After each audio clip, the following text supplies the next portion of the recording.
حضرات گرامی، مجھے کوئی لمبی چوڑی تقریر نہیں کرنی، میں یہ صرف ایک بات کہہ کر رخصت ہوتا ہوں۔ میرے بھائی، آج یہ مدارس اسلامیہ، یہ مدارس اسلامیہ، یہ دینی ادارے، یہ اسلام کے قلعے ہیں، اسلام کی چھاؤنیاں ہیں، یہ دین کے ادارے اسلام کی حفاظت کے ہتھیار ہیں۔ یہ اسلامی مدارس اس دور نازک ماحول میں اسلام کی حفاظت کا ذمہ اپنے ذمے لیے ہوئے ہوئے۔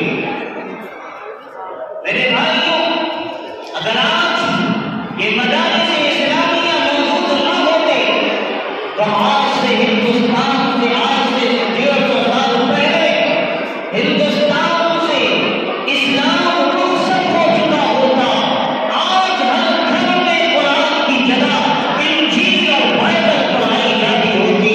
آج علماء موجود نہ ہوتے بلکہ عیسائی پادری اور مسیحی پروگرام کو جگہ جگہ دکھائی۔ میں ایک بات یاد کرتا ہوں کہ مدرسے والے کیا کارنامہ انجام دے رہے ہیں۔ آج ہم کہہ دیتے ہیں کہ مدرسے والے دور جدید کے تقاضوں سے ناواقف ہیں، عصر حاضر کے تقاضوں سے ناآشنا ہیں۔ آج یہ مولوی مسجد کے منبر و محراب میں بیٹھ کر دنیا سے ناواقف ہیں۔ آج میں بتاتا ہوں کہ مدرسے والے کیا کر رہے ہیں۔ میرے بھائیوں، آج اگر دنیا کی سپر پاور طاقت امریکہ پر، اسرائیل پر، برطانیہ پر نظرداری ہوتا ہے تو ان مدرسوں میں بیٹھ کر اللہ اور رسول کا نام لینے والوں سے، اللہ اور رسول کی صدائیں بلند کرنے والوں سے ان کے جسم پر نظرداری ہو جاتا ہے۔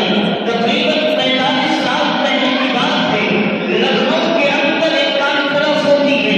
مختلف مذاہب کے ماننے والے علماء اور عیسائی پادری اور لوگ آتے ہیں، اور انہوں نے کہا کہ ہم یہاں ایک مدرسہ ہے جس کو دارالعلوم ندوۃ العلماء کہتے ہیں، آؤ چلیں وہاں کا نظام تعلیم دیکھیں، وہاں کا نظام تربیت دیکھیں، وہاں کا ایجوکیشن کا سسٹم دیکھیں۔ جب وہ ندوے کر کر کو ٹہلنے گئے اور ندوے کی مسجد میں پہنچے تو دیکھا کہ چند بچے ہل کر یاد کر رہے ہیں۔ چونکہ ہمارے یہاں رواج قرآن کریم کو یاد کرنے کا ہے، وہ ہل کر یاد کرنے کا ہے۔ انہوں نے پوچھا یہ بچے کیا کر رہے ہیں؟ تعجب سے دیکھا، پہلی بار دیکھا ہے تو پوچھا یہ بچے کیا کر رہے ہیں؟ رہبر نے جواب دیا یہ قرآن جو ہماری دھارمک پستک ہے، مذہبی کتاب ہے، اسے یاد کر رہے ہیں۔ سوال کرنے والے نے پھر سوال کیا کہ یہ پوری کتاب یاد کر رہے ہیں؟ رہبر نے جواب دیا کہ ہاں یہ پوری کتاب یاد کر رہے ہیں۔ یہ تو چند طلبا نہیں ورنہ ہزاروں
اسلام اور قرآن